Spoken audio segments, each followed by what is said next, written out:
Welcome to Scéalta. My name is Joe Austin. And for those who have just joined us, can I remind you that Scéalta is a joint production of Fáilte Fears to Hear and Féileann Phobal. And my guest today for this programme is Michele Devlin. Michele, welcome to Scéalta. How you doing, Joe? All right? Can I get the important stuff out of the road? Because I know you're very pernickety, right? So is it the short strand? Is it St. Matthews's? Or how do you define where you hail from? Short strand. Short strand will do. So I know you have a whole lot of anniversaries coming up in terms of the film festival. I think 20 years. 20 years this year, but that was kind of scuppered a bit. So we might focus on 21.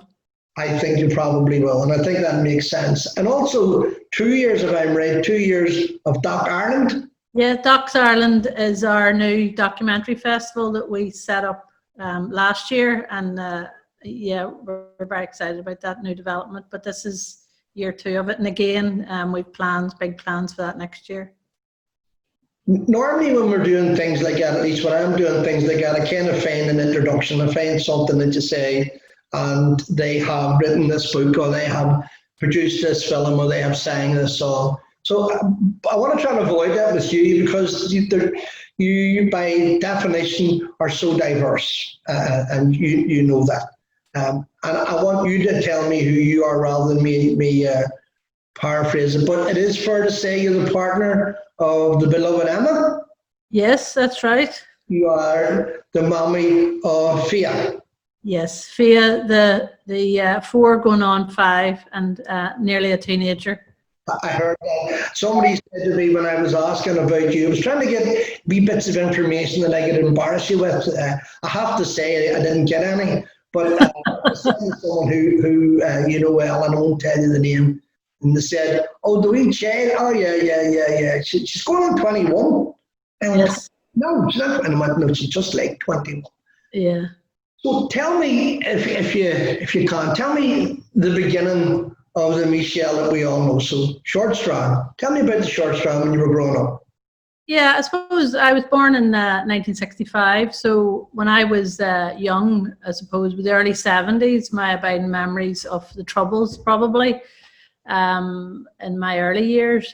And then later, I was 16 in 1981. So I suppose the early 70s, you know, which were particularly bad in terms of bombs and stuff like that. And then in 1981, my sort of childhood, teenage years were dominated by the hunger strikes and the Youth Against H-Block movement and all that sort of stuff. So I suppose very much my life was defined in my early years by growing up in the short strand, and I came from a Republican family. So, you know, I had a lot of experience in the community and in terms of the family, visiting the prison, stuff like that as a child. So I suppose the hunger strikes probably were, in terms of my politics, were a very defining moment for me. It was a point in my life where I suppose believed in the power of protest and activism, and I suppose would have been out on all the marches and kind of writing letters, leading walkouts from school, getting expelled. My mother's going to kill me, but all of that sort of stuff.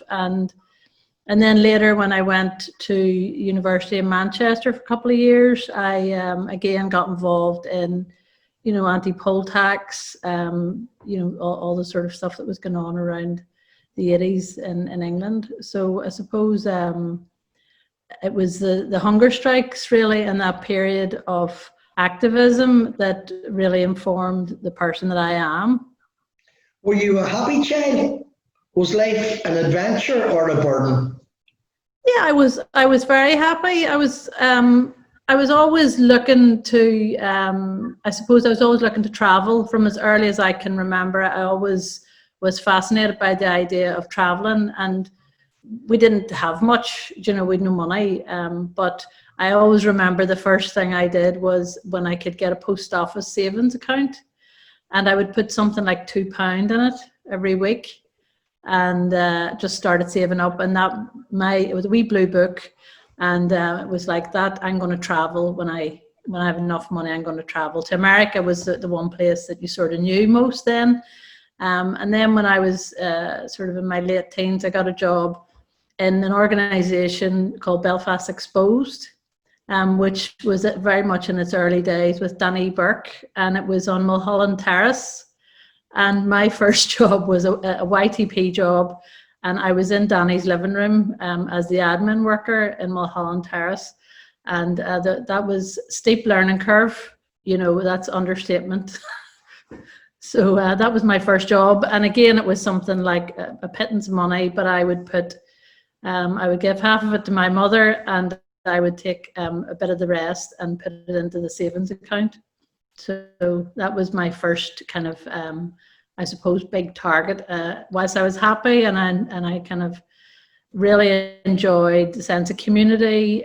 We had the troubles, yes, and we kind of were resilient. And if it taught you anything, it taught you resilience. And we played street games. We did all the things that kids did. Yeah. I know your mother and father. Actually, I know your father quite well, and I know you're a very tight family, a very close knit family, and a close knit family and a close knit community. Was there? And you mentioned travel. Do you think the two things were kind of linked? The closeness of that community, the young teenager looking to get out from all of that. Now, when I say closeness, I mean closeness in the most kindest of ways, looking after each other, and bad times we were all living in, and very protective. So was this travel thing in your head? Was this somehow to find you? Maybe, thinking back, but at the time it was just a desire in me to kind of explore the world. And at the time, I suppose I didn't know I was gay, for example. I didn't ever think about it. In fact, nobody was. There were no kind of real examples around you, or nobody to look to, except Brookside. Was the first ever lesbian kiss I saw was on Brookside, and I just remember what a scandal that was at the time, when you think about it now. But I suppose maybe I did, maybe sort of unconsciously, I was kind of looking to get room for my own sort of head and my own kind of personality and my own heart to develop and see where it was. But I hadn't really thought about that at the time, but maybe that was, yeah.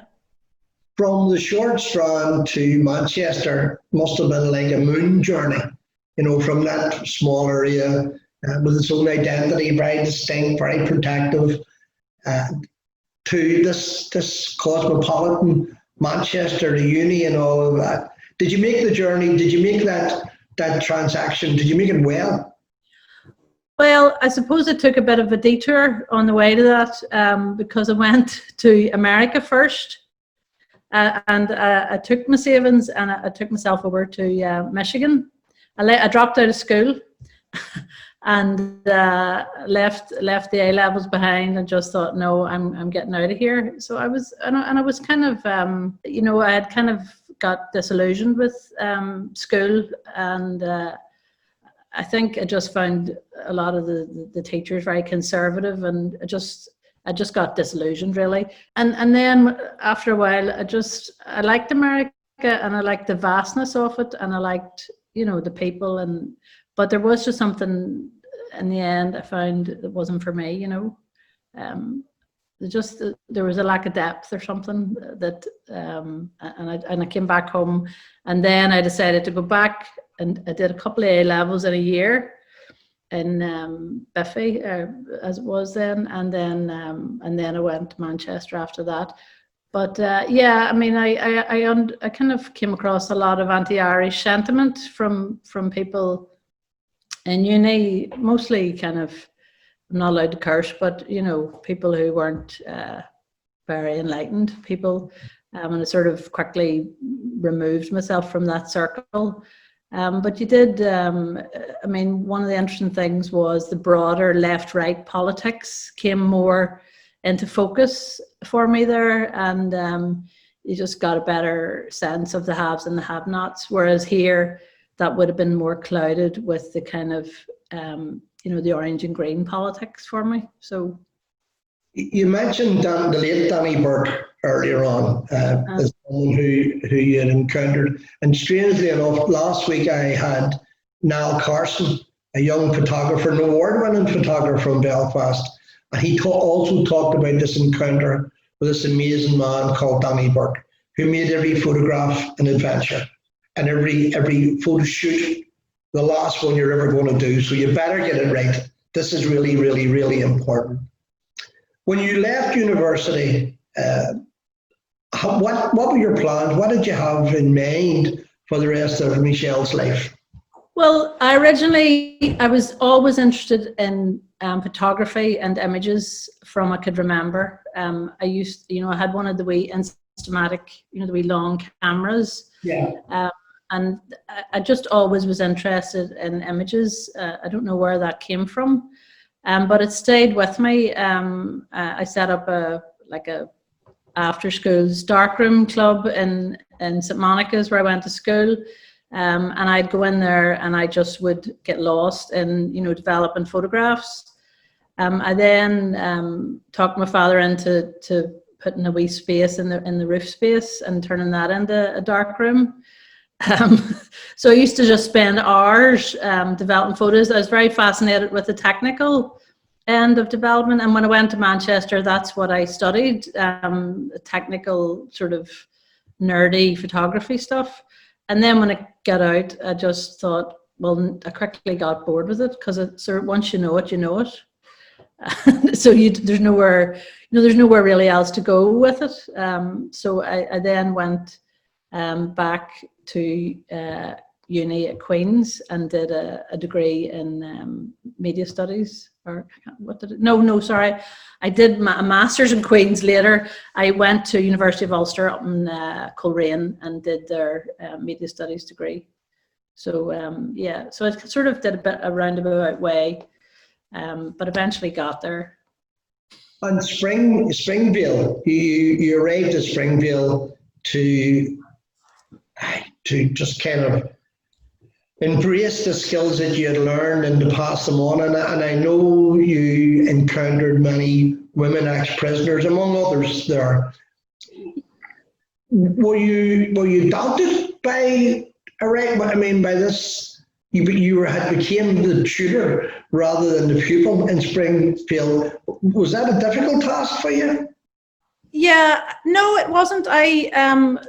I absolutely, Springvale was one of those points at which I was nearly born for it, because what it did was it brought together my love of film and images and the kind of my desire to do kind of work in the community and to support the community.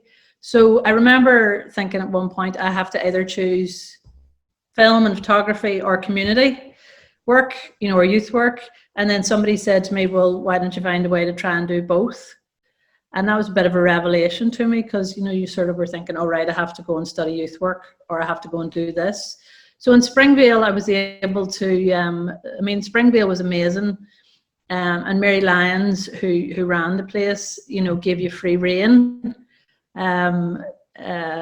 So you were developing the course and you were delivering the course to a group of 35 young people, mostly young men, I hasten to add. And I think there were 2 girls in the class. But the thing about it was that they were from a whole range of backgrounds. So there was people there who had left school at 16, had no qualifications. And then there was people there who'd done degrees and had come there because of the equipment and the facilities that Mary Lyons had put in place. So once I worked, there was a Canadian fellow there working with me, and the both of us looked at the curriculum and we said, look, the best way to do this is to kind of experiential learning is the best way forward here. So we would give them, make sure we covered the curriculum, but we would give them, say, right, go away and produce a 2-minute piece, documentary piece, Here's your team, come back to us in a couple of weeks for like touch and base meetings. And then, so we would sort of mentor them as they went along. So I suppose that was a way then in which I found that you could develop the work. I mean, and they were also a group of young people that were also from unionist Protestant backgrounds as well. So it was very mixed. And that's one of the things that that course did, you know, it brought young people there from across the city who wouldn't have come near the Springfield Road before. So it was really, you were teaching them the course, but you were sort of teaching them how to work together. You were trying to dispel, you know, notions that they had about each other because they were Catholics or Protestants. And it was all sort of done very organically. It wasn't done, you know, there was no coursework designed to deal with it. It was about them engaging with each other, making films, and like the love of making the films and the little pieces of work that you give them really cut through everything. I asked someone about your approach to work, how you approached your own portfolio, and they said that she's fierce. You need to tell her to stop working. You need to tell her that's enough. If you didn't, she would just go on and go on and go on, and she would collapse. That was their expression of you. And I have known you for a while, of course. Is there I don't mean a contradiction, but is there kind of, your personality is not particularly kind of robust. You're quiet by nature, you're kind of a thinking person, but you're fierce when it comes to work. I mean, fierce in terms of it needs to be done to the best of the ability of those and yourself who are doing it. Did Springfield give you the best of both worlds? Did it give you that kind of thoughtfulness on the implementation of what your ideas were? Yeah, I think Springfield was, I suppose, when you think of the film festival, I mean, that's where the roots of the film festival are, in Springfield. So you kind of were with a cohort of people there who you were able to spark off. I mean, that's where I first, I suppose, began working with Lawrence McKeown. He came in and asked Mary Lyons, I think, for a desk to sort of work from to develop this new part of Scéalta, which was the film part. And yeah, I think Mary she had a vision, and her vision was like anything is possible, and we need to open up the sort of windows of possibility for people. So with her and Carl Von Osen, who was with Making Belfast Work at that time, I mean, Carl, I would say singularly, himself and Mary-Therese McGivern were the two people who they first ever gave us a few quid for the festival.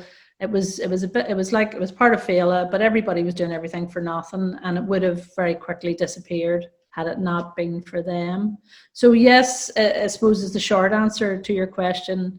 In that way, Springfield, I suppose, and the opportunity that presented itself around developing the work with Lawrence came then, and I suppose I was ready for it, yeah. And I have to say, for the record, that this is a Scéalta program, but you're also a founder of the Scéalta Radio. You done Scéalta Radio for a while, I believe, and you were very good at it. So a big boots to fill. So thanks for that. All of this work, all of this kind of enthusiasm, all of the stuff that you were getting on in your head, and I want to talk about Scéalta and the festival and that relationship. But how was Michelle the person doing at this period? And you mentioned that you're gay. So was there a battle? Was there a knowledge? Was there a kind of a suppression of you? Yeah, I think probably for a certain period of time there was. You know, I suppose I never really, you know, people talk now about coming out and all that, and I don't remember a time where I thought I'm going to come out. I just with my friends and my close circle, I just didn't hide. But yeah, I think at that time there certainly was. So yeah, I think being being gay, there always is that sort of, you're always sort of negotiating how you are with certain people. And, you know, you might come across somebody who, you know, isn't going to be as open, and you certainly hold back from them. But in those years gone by, I suppose I surrounded myself with like-minded people, and, you know, tried to avoid having to hide or to suppress. But I think absolutely there is definitely something, you know, I thought of the thing, you know, with the marriage referendum in the South, and I don't know if you saw the thing that Panty Bliss did about on the stage, and, you know, that simple thing of holding your partner's hand and you know, letting go whenever you saw somebody coming. And I certainly did that many times over the years. Yeah. I have a very dear friend. He's a man of my age, and he's gay. I asked him recently about what it was like, probably more in the late 60s, to be gay than it was in the latter half of the 80s, when things were getting slightly better. And they're not where they should be, but slightly better. And he talked about the difficulty. He talked about, for instance, police entrapment. He talked about trying to meet someone, to be in a bar and not knowing whether someone wanted to be friendly or wanted to bring you to court. You know, because homosexuality was illegal, and he talked about the court cases that went to Strasbourg and all of that. And I said, how did you survive?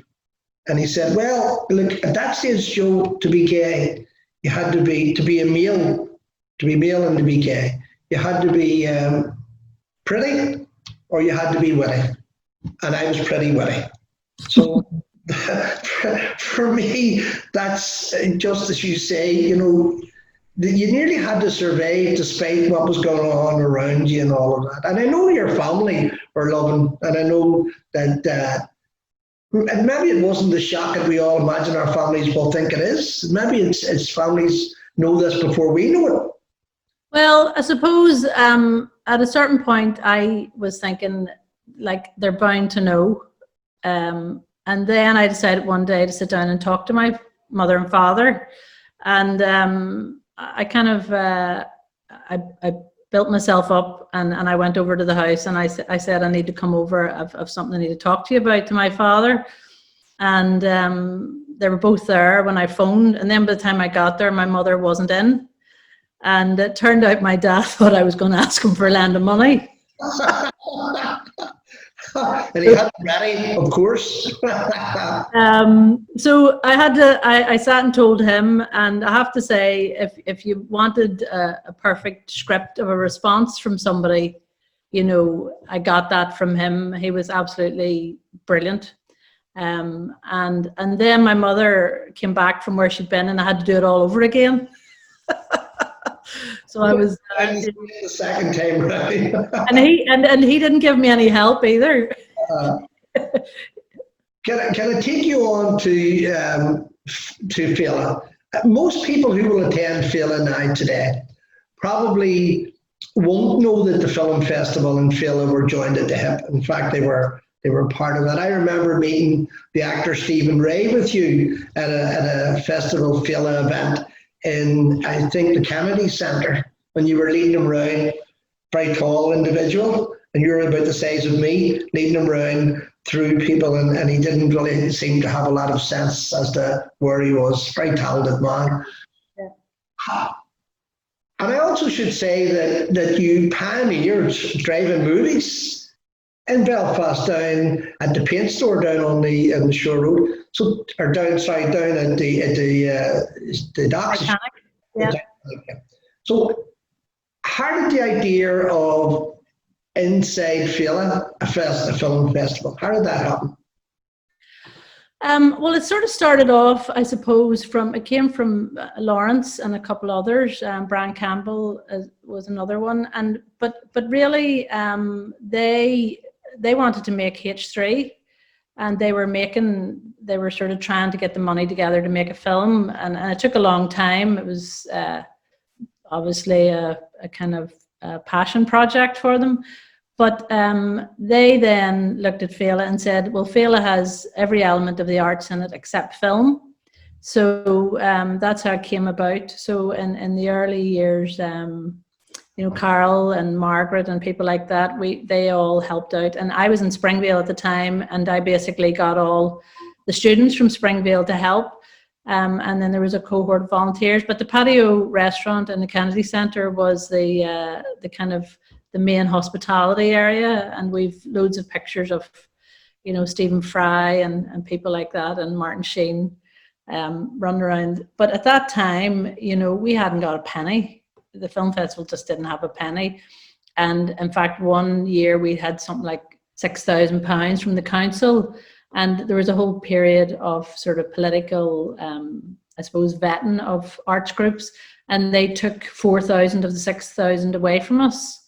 And then we had to jump up and down to get it back. So, and everybody was working for nothing, And then, as I said earlier, Carl von Osen helped us he got us a grant of 20 grand.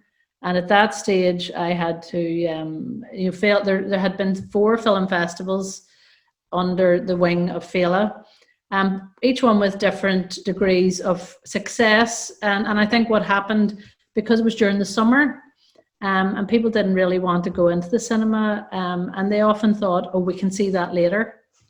So there wasn't the same imperative, and also it was competing with so many other things during Scéalta.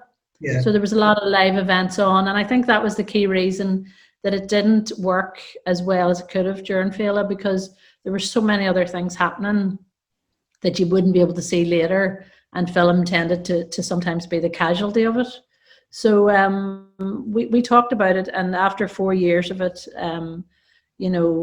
we had internal conversations. It was like, we either need to pare it down and keep it small, so make it 3 days, say within Scéalta, or 2 or 3 days, and keep those quite tight and focused, or we need to take a leap and broaden it out to the whole city.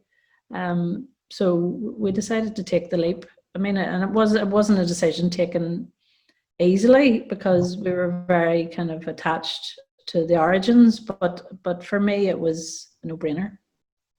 And it was, of course, the right decision, because the Belfast Film Festival is a trailblazer in every sense.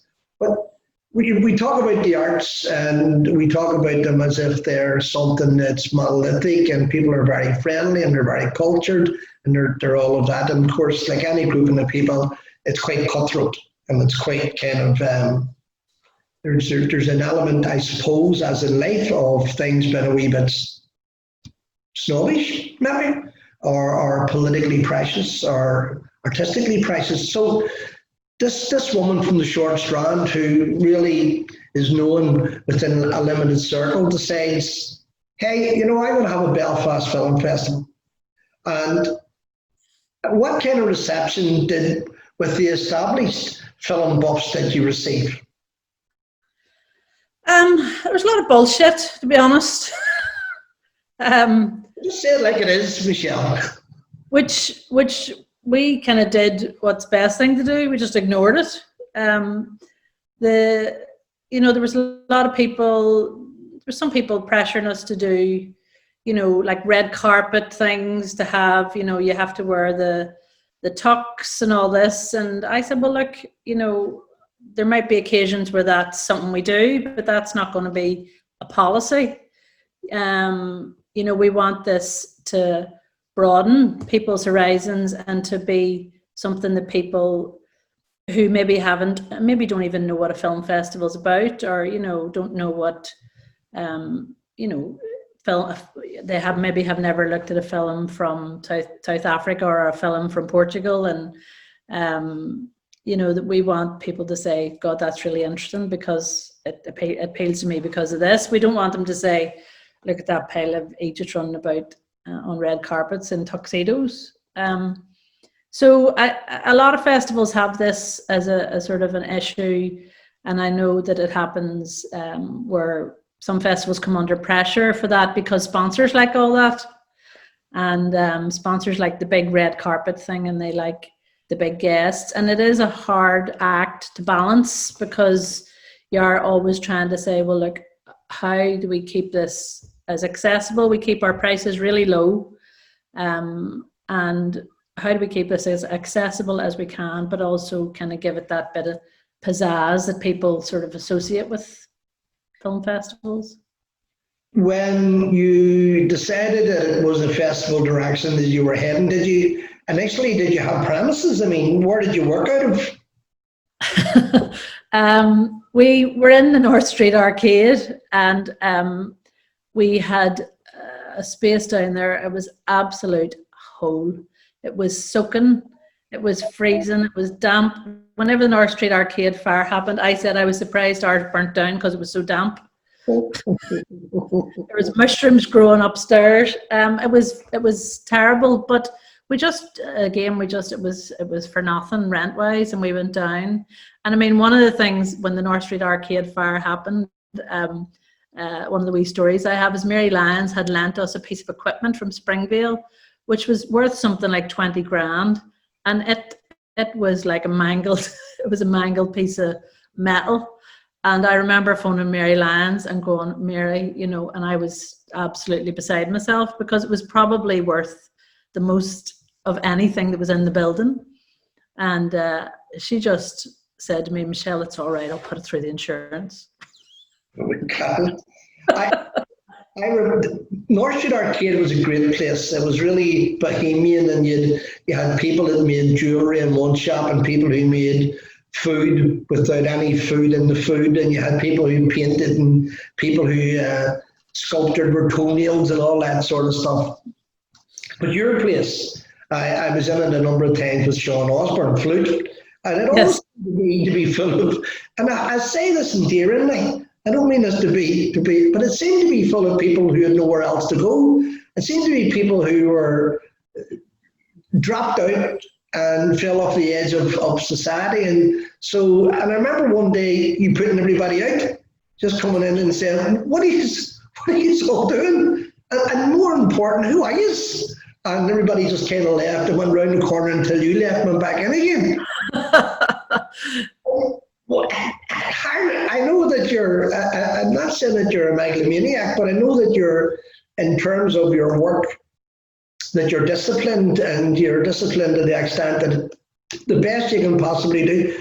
How did you cope with all of that? Well, I probably, how did I cope with all those reprobates, you mean? Yes. Yeah. I suppose you just, we used to have a laugh, Lawrence say we don't know how we ever get any work done, but I suppose you engage with people on a certain level, and people gravitate towards you because they obviously see something there that they like, and something, there's an energy. The likes of Sean Osborne, I mean, I've been working with Sean since the very beginning. And, even if you look at somebody like him, he, through the festival and his work in the festival, sort of became an editor. He now does editing work. He's now taught himself a whole range of technical skills, and that's just through support, that I've given them, but also through the people that he probably met, probably that part of that group of reprobates, that people sort of just see something they might get from it, and something that appeals to them. And I think my philosophy is to sort of meet people where they are, and and of course the work is important, and there's a certain point where you need to clear them out to get the work done. But I always tried to do it in a good humoured way so that they wouldn't break the windows. You mentioned that the arcade was burnt in mysterious circumstances, and you then moved, I believe, around to Lower Donegal Street, which I have to say is a beautiful building. I've been in it a number of times. It's a beautiful building. And you mentioned, I don't know why you're doing it, well, it's conscious or not, but you mentioned this partnership with Lawrence McKeown, and you've said in terms of like kind of being almost pioneers together. And for anybody that doesn't know Lawrence McKeown, he's a 7'3" South Derry ex-hunger striker who speaks one word every 7 minutes, and he is the most easyest going playwright I've ever met. Is it a good partnership, or is it a turbulent partnership? Absolutely a good one. We have this ability, as opposed to challenge and conflict whenever we need to with each other, and that has happened over the years. Usually over a coffee or a pint of Guinness, and we'd say, right, we need to talk this over. And Lawrence has always been really good in that way. And at times during the festival, when we'd had, little moments where there's been ruptures around the work, the both of us would just take time out and say, right, we need to sit down and talk this over. So it was brilliant, and is. He's still on the board.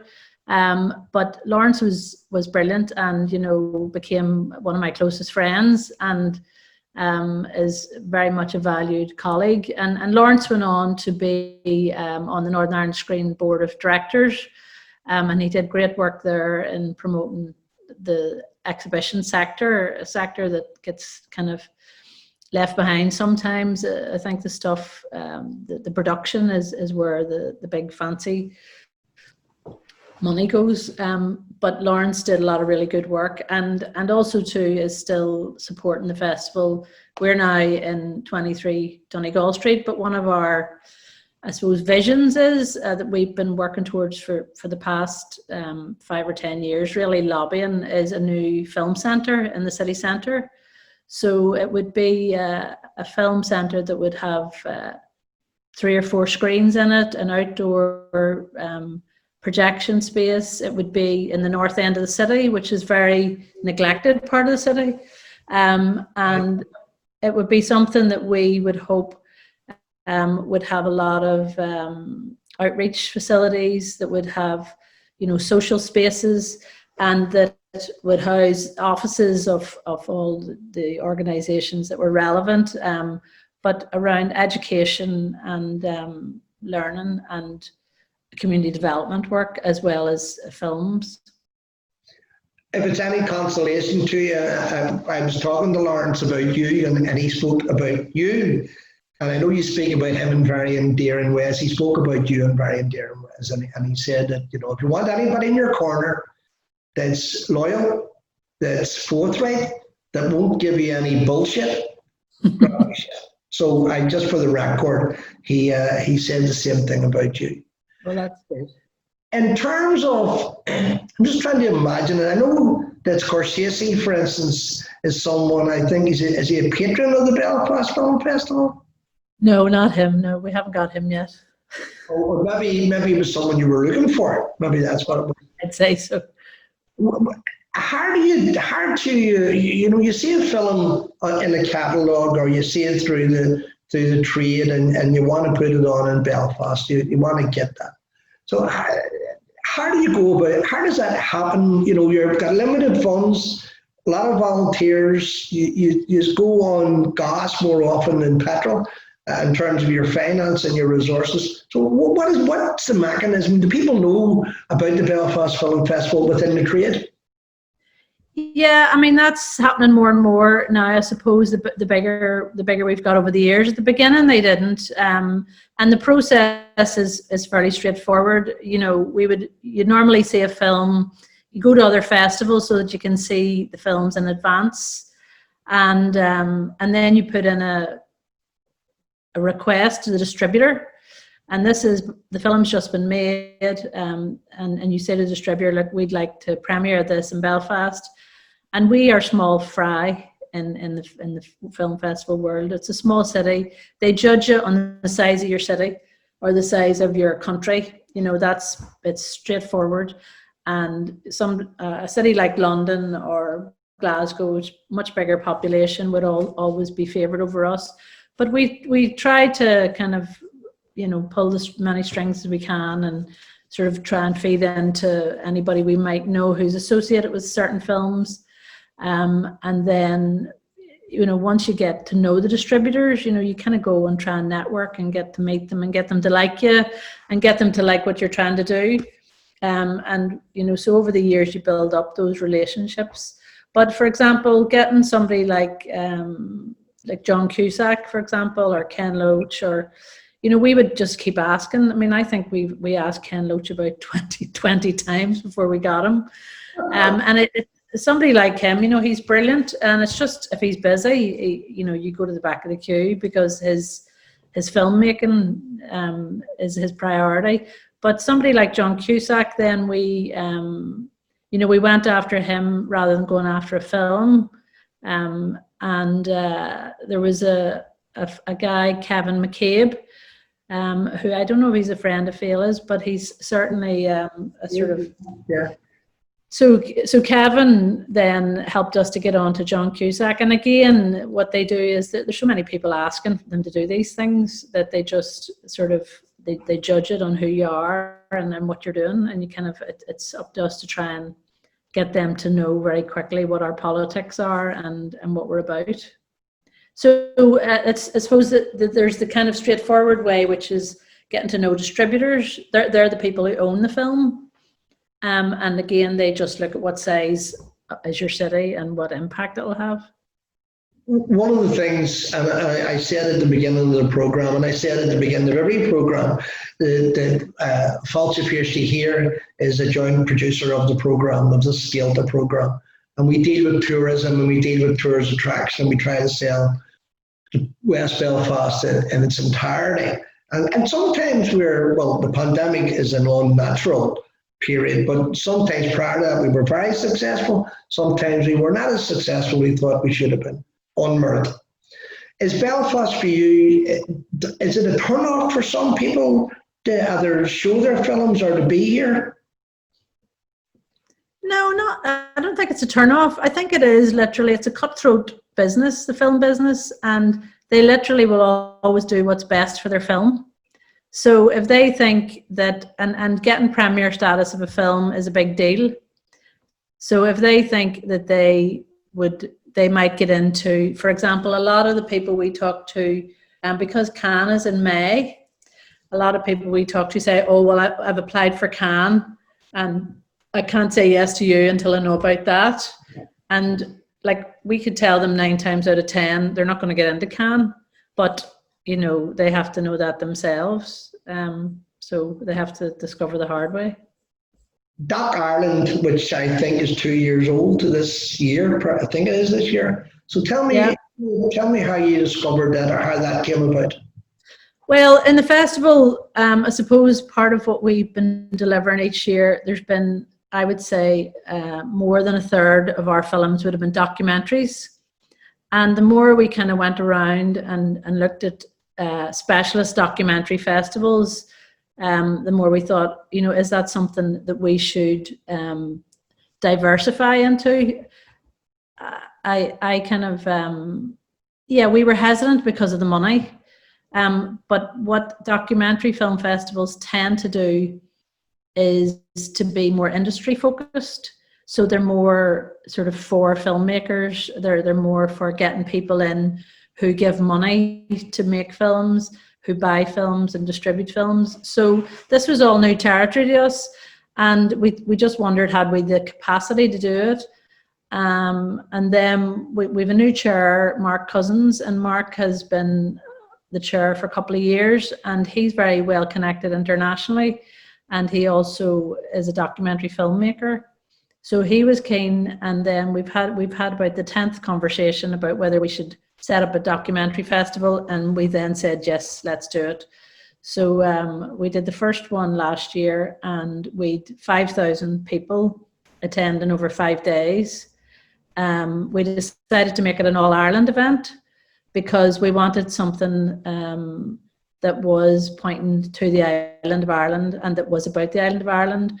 We again had a lot of people grumbling in the south about how can a Docs Ireland festival be based in Belfast? It should be in Dublin. To which I replied, why? So, and again, and I do think that in terms of the thinking and the vision, we were just ahead of people. And I have a great board, and there's a lot of discussion about these things and before they happen. And we talked about the name for a long time. And then we spoke to the funders about the name, and everybody was in agreement, and there was no issue. So, and it would be my plan that this would be a festival that's here. But for example, this year and this is in year 2, we've developed strong partnership with Cork Film Festival. And so I would see this as something that, as it pans out, that it'll work in lots of different towns around the country in the years ahead in different ways. We set up this project called Ignite, and we were looking for the Irish word for ignite, but apparently it means lit, as in like locked. So we decided not to use it. I don't think that would be appropriate. But the Ignite project is a cross-border talent development project. So we have we ask people to put in submissions for their documentaries to be made. So these are just ideas.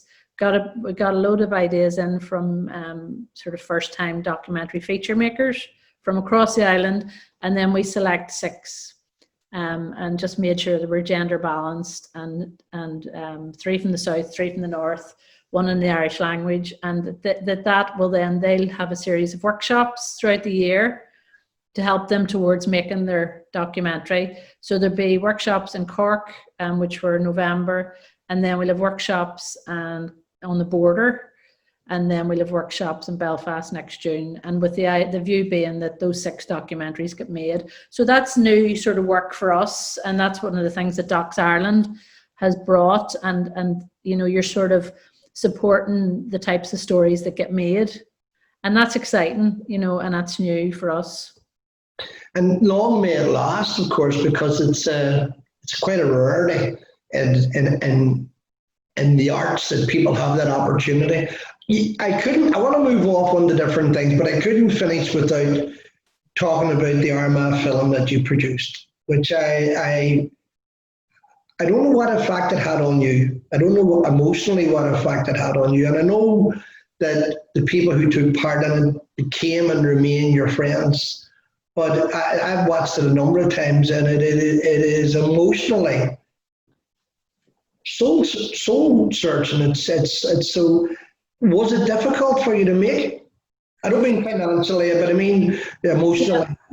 I had wanted to make that again for years and years. Way back when I was working in Springvale, a lot of ex-prisoners would come and go through the building, and I remember stopping a couple of the women and asking them, like Carol Nicullen, for example, and saying, Carol, if I got it together, would you talk on film? And people just seemed to be too busy, or, they'd be shy, or they'd be sort of, they just weren't as kind of ready to be on camera. And I don't know if that's a gender thing or if it was just about the personalities. But it took me a while to convince people, and I think that was the hardest part. But then when they started telling their stories, that was such a gift to us as filmmakers, because the stories that people told were just so powerful, and they were so honest and authentic. And that was Claire Hackett, who worked with me, who did the interviews. People just opened up, and I feel very appreciative and very honored to have been let, film that and to have recorded it. And we just went ahead and did it with little or no money. Really, and we got a few quid at the end to sort of polish it up a bit. But it's online now, it's available, it's a kind of sisterhood. If you just type that in, just one of the things we did with the little money we had was we put it up on a website, so it's there for anybody to see. I would recommend it to anyone. It's whether you have an interest in politics or not really doesn't matter. It's an interest in people and particularly women. I think it's some people should visit that and should watch that. We've got 5 minutes. You've actually managed to talk longer than me, and that's really not a lot of people can achieve. I want to talk about the beautiful Emma. I asked someone, because I have never met Emma, and I said to someone, "What is she like, Michelle? What's she like?" and you said, very easy to love. I don't know whether that's an accurate description or whether I know that she is a music teacher, or I think music teacher. Yeah, she's a music teacher. Yeah. If you want, you don't have to. How long are you together? When did you meet? Probably about 2012. So that's fairly high speed when you think about it. Because we've now got a house and a child together. Yeah. So yeah, Emma's fantastic. She's a wee bit younger than me, a couple of years younger than me. She works in an integrated school, and she teaches music. Although she's sort of added a couple other things onto that recently. But also Emma is retrained in play therapy. So she wants to do play therapeutic work with kids, for kids who've been traumatized or whatever. So that's kind of one of the things that she's fabulous. And is she quiet? I know you enjoy. No. For instance, No. I was ready to say. I was like, I wasn't even letting me think. No, definitely not. No, she's not quiet. She's probably quieter than me, Joe. But that's but yeah, no, she's brilliant, and it's hard to get her to lift and she plays piano and the guitar, and I think one of her main instrument was the trumpet when she was young.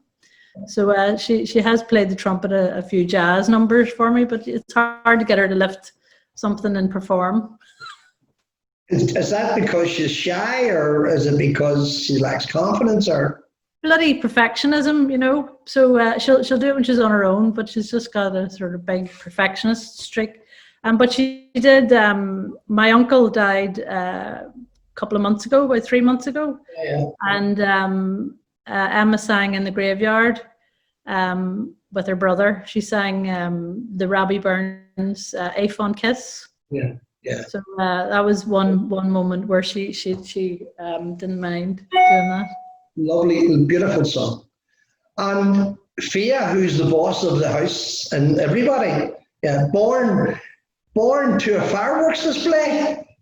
Yes, on the 1st of January 2016. So yeah, it was a very sort of dramatic moment, because I was sitting down with a glass of wine hoping to watch Jules Holland, and sure, I didn't even get a sip of the wine, and we end up having to drive up to the Mater. But it was just coming up to midnight, and we were driving, over the motorway to the Mater Hospital, and there was fireworks going. So it was funny. Like, you couldn't have planned it. Big change in your life. Huge change, and you don't get away with working all the late nights or anything, because the boss will then kind of not speak to you for a couple of days. makes her feelings known. Do you learn? I asked someone else this another interview. I said, "Do you learn?" I asked Jerry Adams it actually. Do you learn from your grandchildren in his case? Do you learn from your daughter? Absolutely, every day. I was having a wee tiff with Emma the other day about, I can't even remember what it was, and I said, well, it was something about the way she asked me something, and then she was digging her heels in, and the child just peeped up from the corner. Well, why don't you just ask her again? and tell me, I mentioned your mother earlier on. Is your mother now? I know there's other grandchildren, or I think there's other grandchildren, but is your mother the doting granny? Is she granny, a mammo, or what is? She's mammo.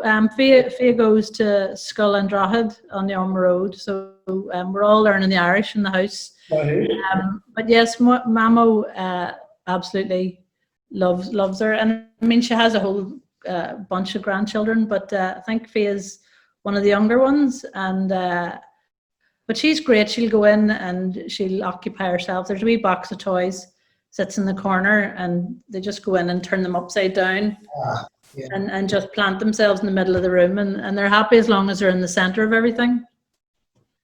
I said at the beginning that you were a workaholic is probably the best way to describe it. Sometimes that's not through choice. I have to say it's not always self-indulgence. It's what has to be done.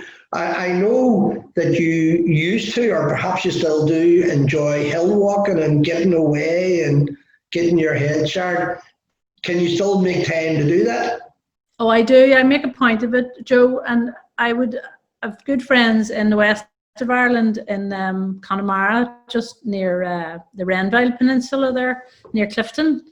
And I would go there as much as I can and do a bit of walking. But during the lockdown, what I've started doing, and it's a great wee routine that my sisters, we just put it out on the family group who wants to come for a walk. And then we've been going for a big walk once a week, just socially distanced up into the hills. So Cave Hill, I would walk very regularly. And then Divis and Black Mountain. We did Redburn Park up near Hollywood one day. And then there's the Craigie Glen, which is a sort of a steep walk. But yeah, anytime I can get out for a walk into the hills, that's what I'd be doing. Do you go there to plait or do you go there to relax? Both. I think, but it's nice because I mean, you find when you're sitting at the desk and at the computer, you don't really get that freedom to think in the same way you do when you're out and about. And usually, I would process a lot of the work when I'm walking, and then mull it over and then come back. So, and especially with the child in the house, you don't get enough time to do that. So it's great to go out and do a walk and do it. We're actually out of time, but I have to ask you the last question.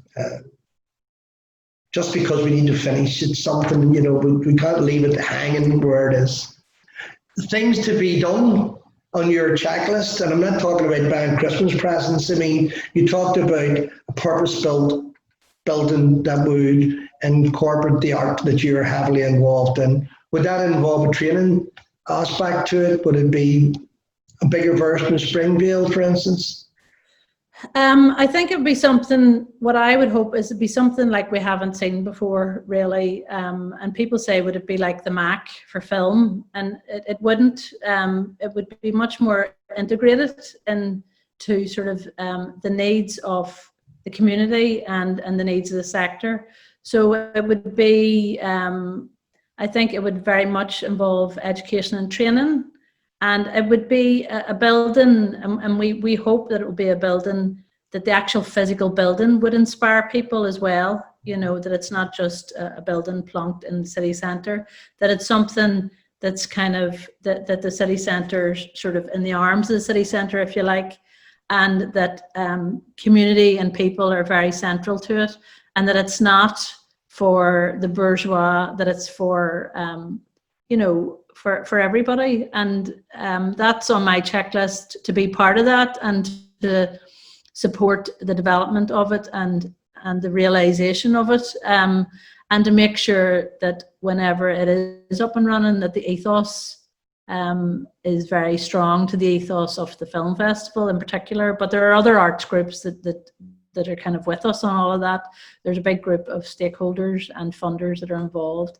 And so that's high on my checklist, because I think that whilst we've got a lot of cinemas in the city that are about mainstream and popular film, I don't think that we're well served by Queen's with the facilities that are there. They're too small screens. Any city that you go around the UK and Ireland and Europe, they have bespoke cultural film centres that do a lot more than screen films, and that are autonomous and that are imaginative and exciting places to go to.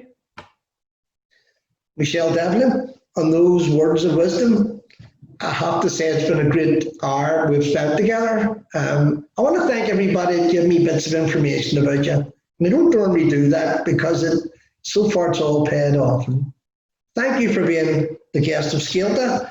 And I suspect the next time we're on, because you will be, that we'll be talking about this new building that you've just acquired and the funding that you've just acquired and your plans for it. So, for being my guest, Scéalta Michele Devlin, thank you. All right, Garma Joe. More.